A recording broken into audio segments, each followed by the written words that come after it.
it was a TED talk, and maybe I can look it up and share it with you. But a gentleman did research on families of children with disabilities, severe Mm. disabilities, with significant needs, and looked at a giant sample size.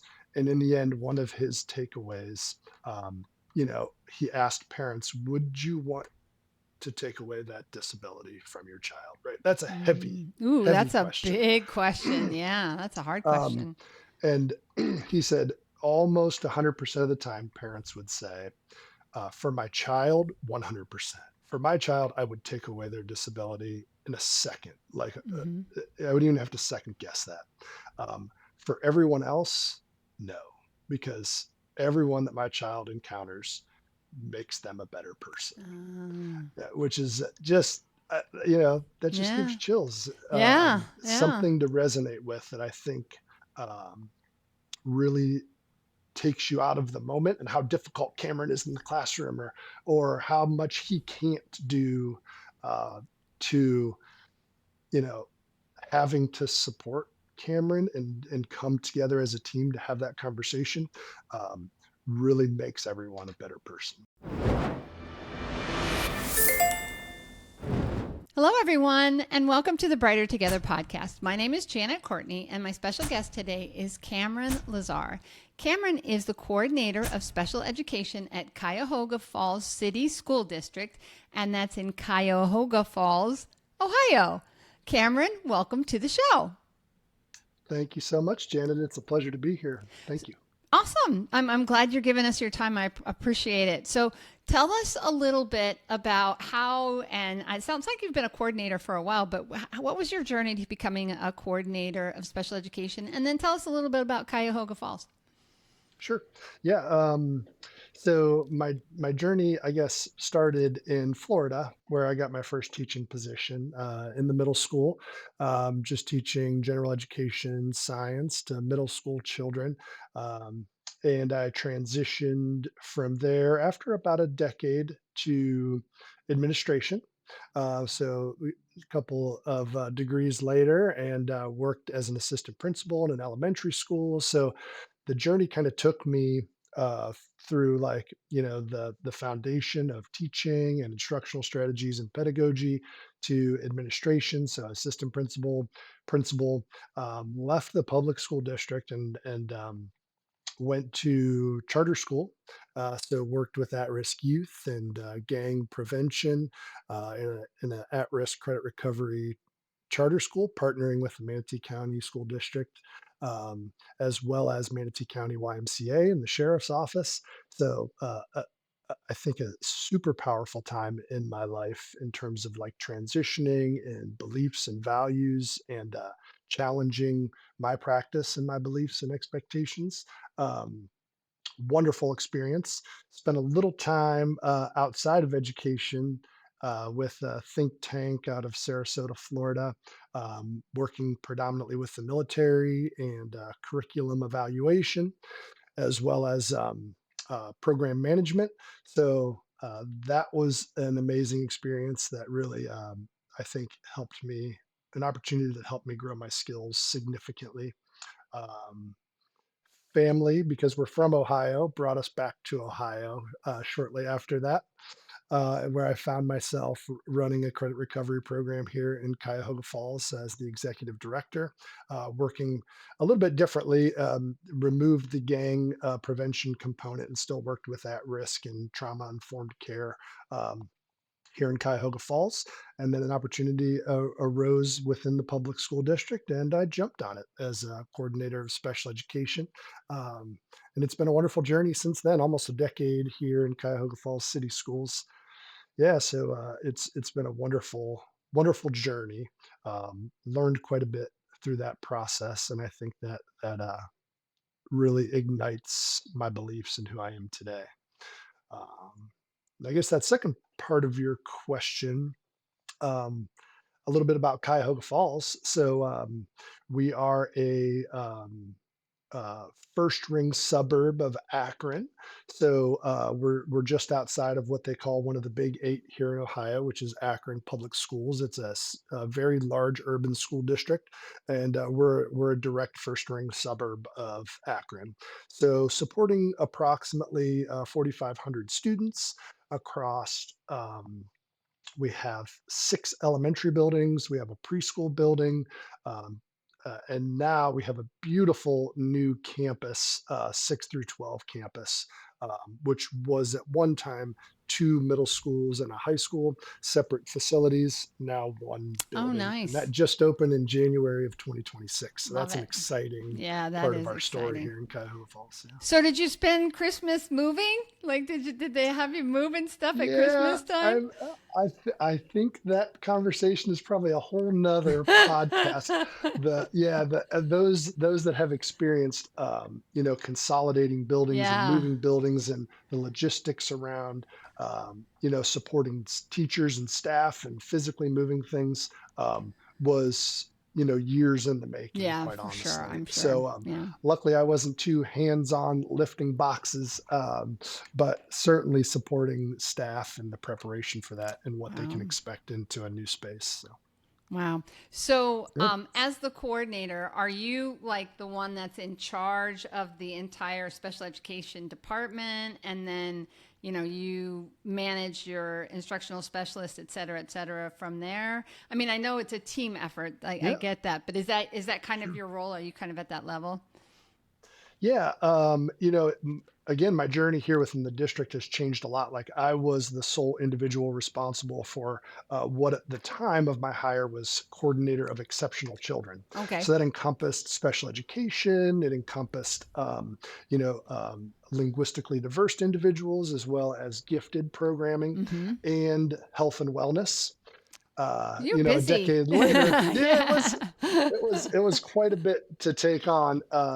And in our department, we had some other instructional specialists Mm-hmm. that I collaborated with. Right. Fast forward almost a decade, and I am one of two coordinators Okay. under a director. So now Okay. we've sectioned off the special education department specifically because of the vast importance that it is.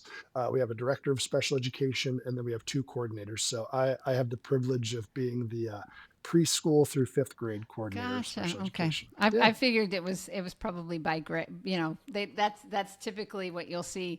Is so many that do the littles, and then sometimes depending on the size of the school, right? You can do the yeah. middles, and then you can do the high, or split at sixth or fifth or sixth grade, something like that. So that hmm makes sense. Yeah. hmm Yeah. Awesome. Awesome. So you've seen a lot of changes. So what are some of the biggest changes that you've seen in the last 10 years? Like as far as like special education, I mean. hmm Yeah, of course. Um, I would say that some of the most significant initiatives that we've really been a part of collaboratively with the district are, um, you know, uh, equity and inclusion of children with disabilities. So we worked really hard, really supported by our Department of Education at the state level, around looking at disproportionality. So we'd receive information about different groups of children, um, and diverse groups of children that are more disproportionately identified with a disability or disciplined with higher frequency. And I think this was really an ongoing uh, work that we're doing collaboratively as a district for about, I would say, 6 years approximately up until now. That really took a look at our data and started asking some, critical questions. Why? Why is this student group seem to be more disproportionately identified with a speech and language disability? Why is this group that has a speech and language disability uh, disciplined with a higher frequency than this group? So I think that's also, I think, the power of that work and that change as a district is the opportunity to sit with a lot of great people and have conversations with people that are open to that dialogue in that space, to ask those questions, to be critical about what our data is telling us, because it's data that, as school districts, we're not always accustomed to reviewing. Like we can look at our reading and literacy data. We're really good at looking at our math data, but not necessarily looking at data that, impacts us in a different way through like more of a wellness lens. So, you know, that's been a beautiful change for us as a district to really dig into that work, to commit to that work, and through that umbrella, really taking a look specifically at, you know, why do a predominant proportion of our learners identified with a disability spend a certain percentage of their time away from their peers? And to start having those conversations, and through the lens of uh, you know, the federal law, really start looking at least restrictive environment in terms of how can we really be true to that, in terms of the least restrictive environment is always the general education setting, is Right. always where we start Right. with children. Inclusion, right? Yeah. Yes, ma'am. Yeah, Absolutely. yes, ma'am. Yeah. And how is that? Are you guys getting there? Is it moving that Yeah. direction? Are you because I know some schools are 100% inclusion. Like that's just Mhm. what they do. 100% inclusion. Others Yes. are Yeah. nope, we include them in the it's such a Yeah. it's a spectrum, really. I mean, just Yes, ma'am. across the Yes. board, no Hmm. inclusion, 100% inclusion, and it just depends on who you talk to and where. I don't think there's anybody that does no inclusion. I don't think that's true at all. But because we love our kids and we want them to be included in, and if you're a special educator, you want them to be in that group. You want them to be able to be with their peers and just have those. One of the things as an SLP that I always loved to do was bring in a quote normal child, especially if I was doing social pragmatic groups, stuff like that. There, who am I as a middle-aged mother of three who is a white woman going to be the perfect model for these kids who don't even they don't even there's it's just interesting that so my Hmm. thought was always let's bring somebody one of their peers in or a sibling or somebody obviously with lots of approval, lots you never do that Sure. just Sure. because but it's really it's so important and it was I mean, I sat back and went, okay, let's talk about, and they would, and it was Hmm. lovely Yeah. to see. Give those kids the practice, give them an opportunity to talk to a peer, and feel loved and included. It's just Yeah. it's amazing. So, And you saying those things just now, Janet, in terms of like, this quote unquote normal, and we really want our children to be able to participate in the general education setting. It reminds me of something that I'm constantly reminded of from others, and share this story. It was a TED talk, and maybe I can look it up and share it with you. But a gentleman did research on families of children with disabilities, severe mm, disabilities, with significant needs, and looked at a giant sample size. And in the end, one of his takeaways, he asked parents, "Would you want to take away that disability from your child?" Right? That's a heavy, ooh, heavy that's a question. big question. Yeah, that's a hard um, question.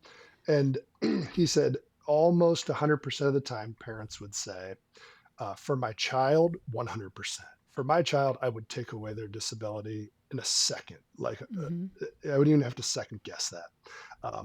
For everyone else, no, because everyone that my child encounters makes them a better person, which is just, that just gives Yeah, chills. yeah, yeah. Something to resonate with that I think um, really takes you out of the moment, and how difficult Cameron is in the classroom, or how much he can't do, uh, to you know having to support Cameron, and come together as a team to have that conversation, um, really makes everyone a better person. Hmm.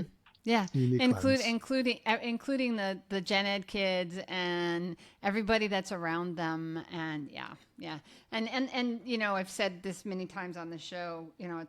It's when we're as special educators, we don't see kids as a disability. They have something that is causing them to struggle with learning, but that doesn't define who they are as a human being. And that's the beauty of what we do. And the world doesn't always see that, you know? And so I think that's part of our job as special education people, is to help the general population, whether it's in the school or outside of the school, to realize that there is a person with needs and values and loves and likes and dislikes and all of those things. And they just happen to have been dealt this particular hand. So, Yeah. And again, I think as a district, to help us remember that point, we use the language, let's always look through an asset-based lens versus a deficit-based lens. And that's really hard to do because we're so trained to identify what's the wrong? Yeah. weaknesses. Yeah. Where? Yeah. What's wrong and how can we Yeah. fix that versus what are the assets around your abilities? Um, so I think that's helpful. Yeah, for sure. For sure. Are you struggling to keep speech therapy fully staffed or tired of high turnover? You're not alone. At Lighthouse Therapy, our speech language pathologists are seasoned professionals, and most of them have over 16 years of school based experience. They're not just qualified, they're consistent, relational, and results driven. We offer 3 flexible delivery models: virtual therapy, hybrid therapy, and in person therapy. It's speech therapy done right for you and your students. Learn more at lighthouse-therapy.com/brighter together. What other things make Cuyahoga Falls City School District shine in special education? Yeah. Um, Great question.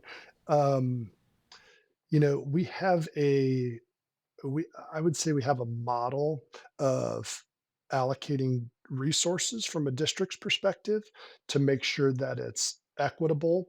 And you referred to it a little bit earlier, this full continuum of services. So we're on the spectrum of everyone's included and no one's included, the other end of the spectrum.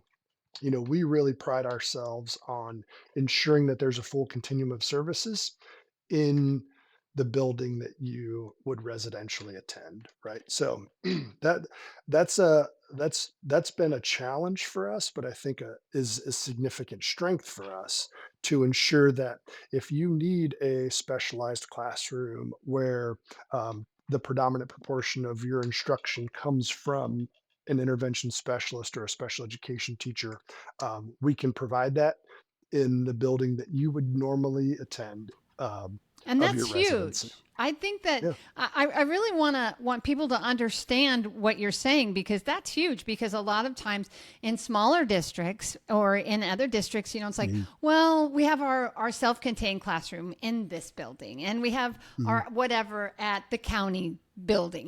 We have to. We can't serve them, so we ship them, and not rightfully so. Some do. I mean, but the fact Of that you course. guys are keeping the kids with their peers is incredible. So I love that so much Yeah, for so you and for it's your a kids. Yeah. thank you. I mean, it's again similar to inclusion. It's a constant Hmm. effort that we all have to be mindful of to make sure that we're able to offer that. But so far, we've been very Yeah. successful. I love the fact too that you have this brand new beautiful building, and all of this new campus. So that probably has made it hopefully a little bit easier to be able to maintain that. So Yeah, certainly. And the beautiful thing about it is that the architecture firm that we worked with and all of our executive leadership uh, was very mindful of designing the building to meet the needs of some of our most vulnerable students. So there are some beautiful spaces. awesome. That's Yeah, fantastic. Well, yeah, congratulations on that. That's exciting. yeah. Thank you. In and among itself, just the fact that you have is. I've told this story once before on the show, but when I was in middle school, I was where I went to middle school, because it was one of those things where it's a bunch of elementary schools that fed into 2 middle schools that then fed into one high school, right? And I was at this middle school, and it was a 2 miles, I think, and in Grand Island, Nebraska, Walnut Junior High School. And they they built a brand new Walnut Junior High School.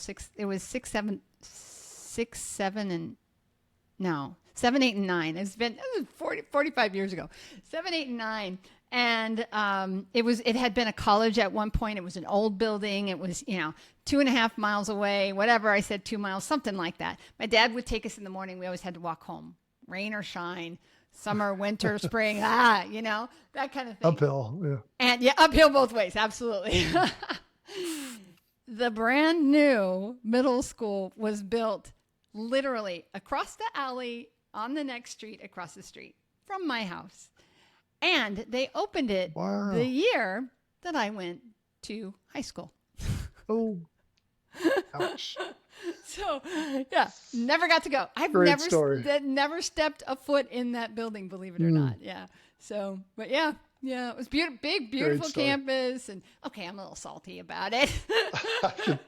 I sense that a little bit, Janet. But it was, it's just one of those things where it's like, man, oh man, why couldn't they do this like 3 years ago? So, Yeah. but yeah, but it was, I mean, and now, it's 40 years, that building's probably 40 years old now. So, but Wow. crazy, crazy, crazy Hmm. life. Life Certainly. happens, Yep. doesn't it? It just is. That's the Yes, way it ma'am. goes sometimes.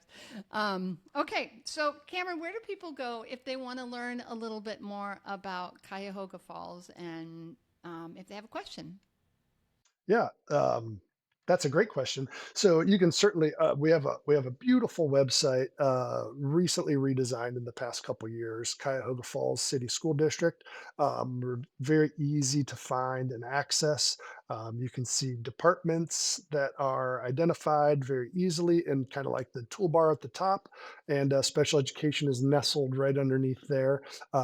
You'll find out some information about our department. You'll find out ways to contact us, of course, if you have any questions about anything that we're engaged in, or for families of children, we really try to be a support and a collaborative partner and an ally for our families, and hopefully I'm speaking to families not only of Cuyahoga Falls City School District residents, but also to any family on this podcast.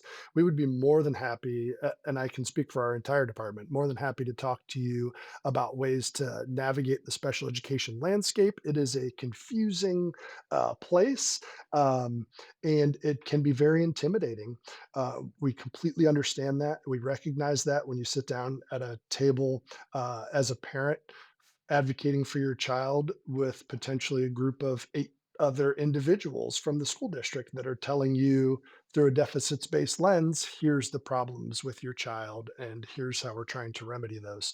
So I say all that to say we would certainly love to be a resource for any family out there that has questions, that is confused, that needs an ally or an advocate, and we're certainly happy to bridge that gap, which is the role that we predominantly service with our own families and our buildings, because we're not living in the building. From speaking from a department perspective, we're in district office, so we often try to be the bridge that can help explain, that can slow things down, that can have conversations, that can help advocate for children and their families and their needs. So, Yeah. and we know our buildings, we know the individuals that work there, and we can help ease that anxiety, answer those questions, not only again for our residents but also for others. That's a beautiful thing. Thank you so much for that offer because it is confusing and it is, and when as an educator, when you've been doing it for a long time, being able to like step back and break it down for parents, that's such an amazing skill. So thank you Yeah, for that. Thank you for what yeah, you do for those parents. It's so incredibly of course. important and keep it up. So, Cameron, thank you so much for being on the show. It has been an absolute pleasure to speak with you and to learn a little bit more about Cuyahoga Falls. Yeah. Thank you, Janet. I'm humbled by the opportunity and I look forward to speaking with you in the future. Thanks.